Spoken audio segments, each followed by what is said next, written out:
δώσει στη Λάρνακα σήμερα και μιλούσα με έναν από τους εργαζόμενους μας και λαλεί μου να σας πω ότι μου αρέσκει σε εσάς που δεν το είχα στις άλλες μου δουλειές, ειδικά στην προηγούμενη. Τι λαλώ του? Λαλεί μου έκανα ένα λάθος στην προηγούμενη μου δουλειά και πήφταν πάνω μου να με φαν. Μα γιατί το κάμες έτσι, συζητούσαν, έκαναν, μαλλώναν. Εντάξει λαλώ του. Ενώ εμείς λαλώ του. Λαλεί μου, βασικά εσείς κάνουμε ένα λάθος.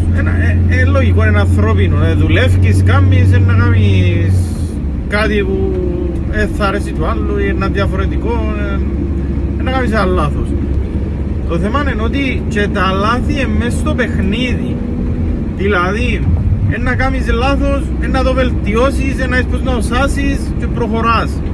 Και μες στην πορεία σου τόσα χρόνια, τόσα πράγματα που κάνεις, όσα πιο πολλά λάθη κάνεις, τόσο πιο καλός είναι να γίνεις σε εκείνο που κάνεις. Γιατί να έχεις εμπειρία, να πεις «Α, έκανα το λάθος, δεν θα ξακάμω, να είμαι ακόμα καλύτερος» και έτσι γίνεσαι πολλά πιο δυνατός σε εκείνο που κάνεις. Με την προϋπόθεση πάντα ότι δεν κάνεις το ίδιο λάθος και ξανακάμεις το ίδιο και το ίδιο και το ίδιο το ίδιο. Όχι.